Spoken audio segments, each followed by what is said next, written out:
memegang kendali dari segala pencobaan yang kita hadapi dengan memiliki hak untuk melakukan hal tersebut. Dan bertekunlah dalam doa. Ketika kita mengalami keadaan yang berat, yang sulit, jagalah sukacita dan pengharapannya. Bersabarlah menanti dan tidak lama masalahmu akan terselesaikan. Bertekun dan tetaplah berdoa. Kemudian dikatakan bantulah dalam kekurangan orang-orang kudus dan usahakanlah dirimu untuk selalu memberikan sumbangan. Ada banyak sekali kebajikan yang berkaitan dengan menguntungkan orang lain dan juga bagi kesehatan kerohanian kita yang dinyatakan di bagian ini sebagai tanda kebenaran dalam kehidupan kita. Firman Tuhan juga akan menjelaskan bagaimana kita perlu bertindak dan bagaimana kita harus berurusan dengan hubungan kita dengan kita yang bukan merupakan sesuatu yang mudah, ya kan? Tidak gampang kalau kita bicara mengenai relasi dengan orang lain. Berkatilah siapa yang menganiayakan. Berkatilah dan jangan mengutuk. Nanti kan, saudara? Keinginan kita biasanya untuk membalas dendam. Namun kita tidak boleh melakukan hal tersebut. Mudah apa tidak? Sulit, saudara. Bersukacitalah dengan orang yang bersukacita. Menangislah dengan orang yang menangis. Hendaklah kamu sehati sepikir dalam hidupmu bersama. Janganlah kamu memikirkan perkara-perkara yang tinggi, tetapi arahkanlah dirimu kepada perkara-perkara yang sederhana. Janganlah menganggap dirimu pandai. Ketika seseorang mencari kemuliaan dan hormat bagi diri sendiri, ia tidak akan mau dekat dengan orang lain, kecuali apa yang menguntungkan. Jadi dekat dengan seseorang yang tidak menguntungkan adalah sesuatu yang baik dan benar. Janganlah membalas kejahatan dengan kejahatan. Lakukanlah apa yang baik bagi semua orang, sedapat-dapatnya. Kalau hal itu bergantung kepadamu, hiduplah dalam perdamaian dengan semua orang. Saudara-saudaraku yang kekasih, janganlah kamu sendiri menuntut pembalasan, tetapi berilah tempat kepada murka Allah. Sebab ada tertulis, pembalasan itu adalah hakku. Akulah yang akan menuntut pembalasan, firman Tuhan. Sebaliknya, mari kita kalahkan kejahatan dengan kebaikan. Inilah mengapa, jika serumu lapar, berilah dia makan. Jika ia haus, berilah dia minum.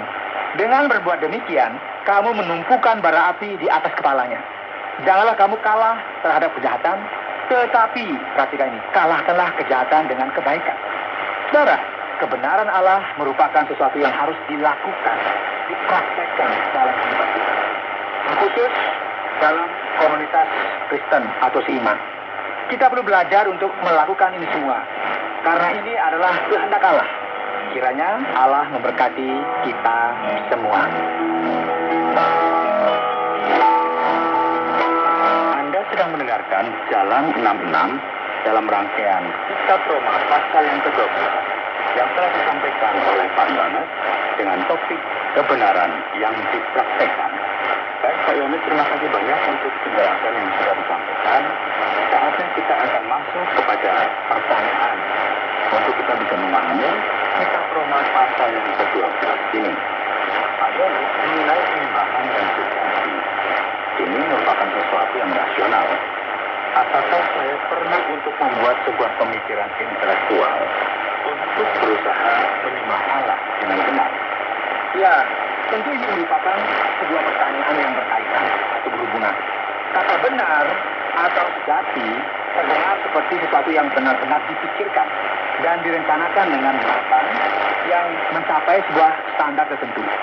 Di dalam Alkitab, terkutip dalam Perjanjian Baru, gagasan dari kata sejati atau benar ini merupakan sesuatu yang dilakukan dengan benar, dengan format yang terstruktur.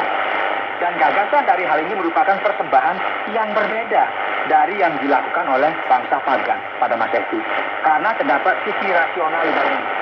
Ini bukan merupakan persembahan yang ngawur, bukan.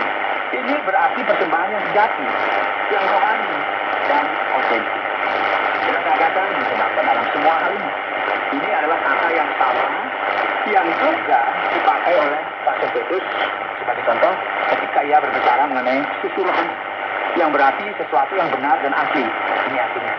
Nah, oleh sebab itu persembahan yang sejati adalah persembahan yang dilakukan dengan tepat, secara otentik, dan termasuk di dalamnya mempersembahkan diri kita sebagai persembahan kepada Allah. Jadi, inilah mengapa terjemahan baru menggunakan kata sejati daripada kata pemeras. Demikian beliau saya. Baiklah Pak Yones. Berikutnya, ketika Pak Yones tadi menjelaskan kitab Roma pasal yang ke-12 ini, menyebutkan bahwa kita harus memiliki penyembahan yang sejati guna pembaharuan budi kita, seperti yang telah dilakukan oleh Kristus dan bukan patokan yang dimiliki oleh dunia yang jahat ini. Saya berpikir Pak Yones sedikit keras di sini, karena saya juga merupakan bagian dari dunia ini, Pak Yones. Apakah artinya di sini bahwa hal yang jahat senantiasa akan mempengaruhi saya, Pak Yones? Ya, ini merupakan pertanyaan yang penting, Poti, karena kata dunia di dalam Alkitab memiliki banyak arti. Orang-orang bingung ketika Alkitab berkata jangan mengasihi dunia ini. Kemudian Alkitab berkata karena begitu besar kasih Allah akan dunia ini. Jadi ini bukan merupakan sesuatu yang masuk akal. Haruskah kita mengasihi dunia atau tidak? Apa arti kata dunia yang dimaksudkan di sini? Mungkin ini sesuatu yang membuat kita bingung ya. Jawabannya seperti ini. Ada tiga arti yang berbeda dari kata dunia di dalam Alkitab. Dunia sebagai planet bumi atau dunia secara suci. Allah menciptakan dunia dan dunia ini milik Allah dalam artian secara materi. Dan ini merupakan sesuatu yang jelas sekali kita paham semua. Ada juga dunia yang berarti orang-orang, sebagaimana bangsa-bangsa yang tersebar di seluruh bumi. Jadi ketika Allah mengasihi dunia ini, Ia mengasihi umatnya, manusia yang ada di dalamnya. Dan sekarang yang ketiga, dunia yang berarti sistem.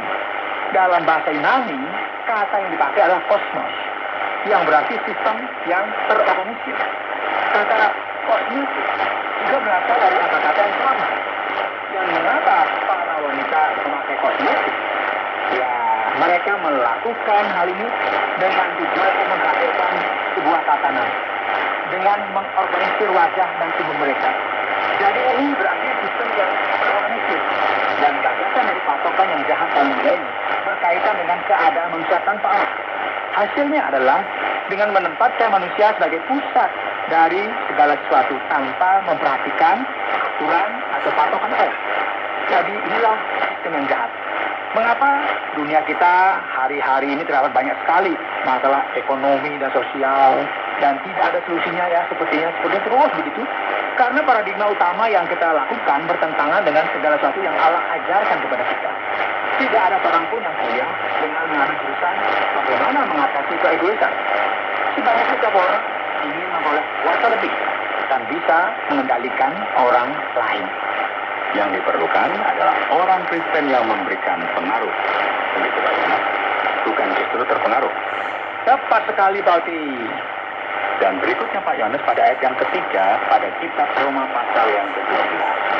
Dikatakan, janganlah kamu memikirkan hal-hal yang lebih tinggi daripada yang patut kamu pikirkan, tetapi hendaklah kamu berpikir sedemikian rupa sehingga kamu menguasai diri menurut ukuran iman yang dianugerahkan Allah kepada kamu masing-masing. Pak Yones, apakah ini berarti bahwa tidak ada seorang pun yang boleh berpikir melebihi dari apa yang kita mampu? Dan apakah hal-hal yang sedemikian ini membatasi iman kita? Sebenarnya ini adalah masalah yang terdapat pada terjemahan. Nah, sebagaimana dituliskan di sini, janganlah kamu memikirkan hal-hal yang lebih tinggi daripada yang patut kamu pikirkan. Artinya apa? Apakah ini berarti bahwa kita hanya bisa sekolah sampai kelas 4 saja, ya selesai, nggak boleh yang tinggi-tinggi? Bagaimana mungkin ya seseorang hanya bisa memahami beberapa hal saja? Tentu ini bukanlah sesuatu yang masuk akal. Dalam teks asli, sebenarnya dikatakan tidak ada seorang pun yang boleh memiliki konsep yang lebih tinggi dari yang seharusnya. Dengan kata lain, jika seseorang ingin melayani Allah dengan karunia yang ia miliki, ia perlu menyadari realitas sesungguhnya mengenai dirinya sendiri. Jika seseorang berpikir lebih tinggi dari dirinya sendiri, maka ia akan mencoba melakukan hal-hal yang tidak bisa dilakukan. Terus sekali ketika kita memiliki anak yang berusia belasan tahun, yang baru saja berumur 18 tahun, dan ia ingin belajar, misalnya nyetir mobil ya. Namun yang ia inginkan adalah langsung naik mobil yang besar dan ugal-ugalan di jalan. Dan hal ini tidak akan membuahkan hasil yang baik. Kita perlu memiliki kesadaran mengenai keseimbangan akan realita faktanya. Jadi arti di balik ayat ini adalah bagi kita agar kita memiliki konsep yang benar dan gagasan mengenai dirimu sendiri yang sesuai dengan ukuran iman yang Allah telah berikan kepada kita masing-masing. Begitu kira-kira artinya Pak Odi. Kalau tidak salah Pak Yohanes, apakah ini sama dengan ayat yang ke-6 yang berkata, baiklah kita melakukan sesuai dengan iman kita. Sekali lagi, saya memiliki konsep yang sama mengenai iman.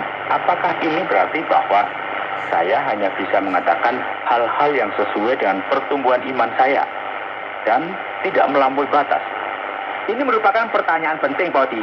Ayat 3 mengatakan menurut ukuran iman yang dianugerahkan Allah kepada kamu masing-masing. Ayat 6 memberikan konsep yang mirip dengan ini. Jika karunia itu adalah untuk bernubuat, baiklah kita melakukannya sesuai dengan iman kita.